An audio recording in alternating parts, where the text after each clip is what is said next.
क्योंकि आप लोगों ने भी मुझे चुना, एक इलेक्शन से चुना, तो मैं चाहता हूँ कि इलेक्शन हो और हमारे बड़े भाई है, वो हमारे बड़े भाई है, वो लड़ने का सबका अधिकार है। हमारे बीच से कोई ऐसा हो वो भी लड़ सकता है, सबका लड़ने का अधिकार है। मगर हम इस ऐसे बेचुने वाले को जो बिना इलेक्शन के चुन रहा है उसको हम नहीं मानेंगे। आप लोग तैयार हैं?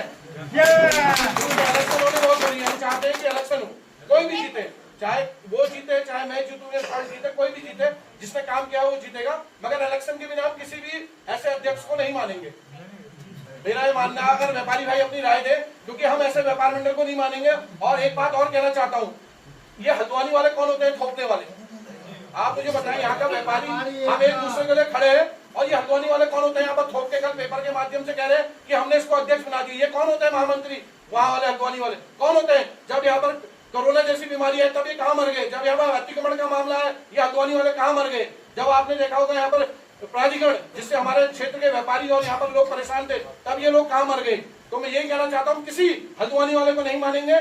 जो व्यापारी जिसको अध्यक्ष चुनेगा वो यहाँ का अध्यक्ष होगा। चाहे मैं हूँ, चाहे कोई और हो, कोई भी बने, मुझे कोई आपत्ति नहीं है। जो अध्यक्ष बनेगा मैं उसको माला पहनाऊंगा, मगर जो जीत के बनेगा वही अध्यक्ष होगा।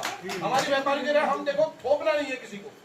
थोपने को 4 व्यापार मंडल पड़ी है, अगर मैं भी कल दूसरी व्यापार मंडल का मेरे पास ऑफर आ गया, मैं अध्यक्ष बन के आ जाऊंगा। मगर मैं नहीं चाहता हूँ, मैं चाहता हूँ कि व्यापारी चुने, व्यापारी अपने मत का अधिकार का उपयोग करे और व्यापारी चुने यहाँ पर।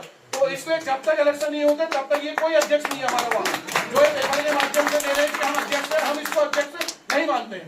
अगर वो आए, इलेक्शन करें। और वो एक चीज उनने, आपने देखी होगी, एक चीज और लिखी थी उनने फेसबुक के माध्यम से, कि मैंने फेसबुक में आवेदन किया था कि क्या कहते हैं, अध्यक्ष के लिए लड़े।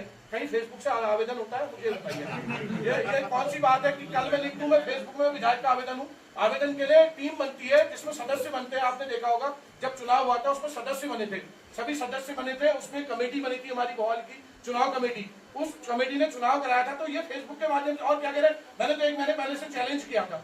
अरे किस चीज का चैलेंज भाई साहब, हम किस चीज का चैलेंज एक्सेप्ट करें? जब चुनाव होगा, हमारे व्यापारी लोग यहाँ पर चुनाव कराएंगे, सदस्य बनेंगे, उसके बाद तो चुनाव होगा, उसके बाद तो तुम अध्यक्ष बनोगे। तो हम भी चैलेंज करा, और हम ये चाहते हैं कि यहाँ पर चुनाव हो, और सभी व्यापारी चाहते हैं यहाँ चुनाव हो। और जल्द ही यहाँ पर एक कमेटी बनेगी, चुनाव की कमेटी बनेगी, और यहाँ पर चुनाव होगा। और सबका अधिकार है चुनाव लड़ने का, वो लड़े, उनका अधिकार है। आप में से भी कोई लड़ सकता है, सबका अधिकार है। जिसने कार्य किया है, जिसने काम किया है, वो जीतेगा। तो मैं ही चाहता हूँ कि हम ये व्यापार मंडल क्रांति को यहाँ पर मोहाली में नहीं मानेंगे। सभी लोग तैयार है ना? व्यापारी एकता जिंदाबाद, व्यापारी एकता जिंदाबाद, व्यापारी एकता जिंदाबाद। अरे तानाशाही नहीं चलेगी, तानाशाही नहीं चलेगी, व्यापारी एकता जिंदाबाद।